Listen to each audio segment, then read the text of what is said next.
অনেক দিন আগের কথা, কাশীপুর নামক এক গ্রামে হরিদাস নামে এক ব্যক্তি বাস করতেন। তিনি দানশীলতায় দৃঢ়ভাবে বিশ্বাস করতেন। এই কারণে গ্রামের সবাই তার প্রশংসা করত। হরিদাসের কাছে খাওয়ার মতো কিছু না থাকলেও তিনি অন্যদের সাহায্য করতে কখনো দ্বিধা করতেন না। একদিন সকালে হরিদাস যখন তার খাবার তৈরি করে খেতে বসলেন, তখন একজন বৃদ্ধ তার দরজায় এসে উপস্থিত হলেন। আমাকে কিছু খেতে দাও, বাবা। গতকাল থেকে আমার খিদে পেয়েছে। আমি কিছু খাইনি, পানও করিনি। আমি আর হাঁটতেও পারছি না। চাচা, দয়া করে ভেতরে আসুন। আমার সাথে বসে খাও। এতটুক খাবার আমার পেট ভরবে না। ঠিক আছে, আমি আগে থেকে ভিক্ষা করে খাবো। যদি খেতে বসে থাকো, তাহলে খাও। ঠিক আছে, কাকা, তুমি এই সব খাবার খাও। আমি ক্ষুধার্ত থাকব কারণ আমি গত রাতে খেয়েছি। এই বলে হরিদাস তার থালা বাবার দিকে বাড়িয়ে দেয়। খাবার দেখে বাবাও তাড়াতাড়ি খেতে শুরু করে। আর খাওয়ার পর বাবা হরিদাসকে আশীর্বাদ করে বলেন, ঈশ্বর তোমাকে সবসময় সুখী রাখুন, ছেলে। তুমি আমাকে তোমার ভাগের খাবার খাওয়ালে।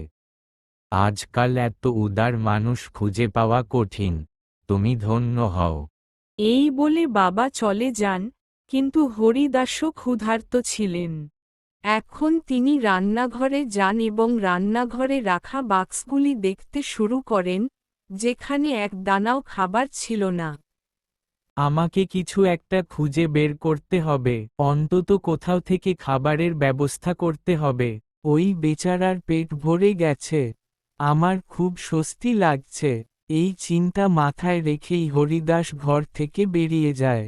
ঠিক তখনই গ্রামের রামলাল তাকে দেখতে পায় এবং তার স্ত্রীকে বলে, আরে, আমি এতদিন ধরে এই বস্তাগুলো একাই বয়ে বেরিয়ে আসছি।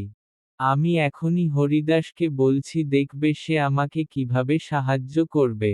যাই হোক, সে মানুষকে সাহায্য করতে আগ্রহী। যদিও তার নিজের পকেটে একটা পয়সাও নেই, তবুও সে নিজেকে একজন মহান দানশীল বলে ভান করে। এবার রামলাল হরিদাসকে ডাকে, আরে, কেমন আছো, রামলাল? সব ঠিক আছে তো? তুমি কি ক্ষেত থেকে শস্যের বস্তা আনছো? ওহ, হ্যাঁ, হ্যাঁ, আমার এখনো ক্ষেত থেকে আরো 10টি বস্তা আনতে হবে। কিন্তু আমি খুব ক্লান্ত। তুমি যদি আমাকে একটু সাহায্য করতে, তাহলে আমার কাজ দ্রুত হয়ে যেত। কেন নয়, এসো, আমি তোমাকে সাহায্য করে তুমি একটু বিশ্রাম করো। সে বোকা, এবং তাকে বোকা বানানো সহজ। আচ্ছা, এতে আমাকে সাহায্য করা হবে এবং আমাকে কিছুটা বিশ্রাম দেওয়া হবে। এই বলে রামলাল হরিদাসকে ক্ষেত থেকে তার বাড়িতে বেশ কয়েকটি বস্তা নিয়ে যেতে বলে। বস্তাগুলো রাখার পর রামলাল হরিদাসকে বলে, আপনাকে অনেক ধন্যবাদ, ভাই। যদি তুমি না থাকো, তাহলে আমি সারা রাত এই বস্তাগুলো বহন করে যেতাম।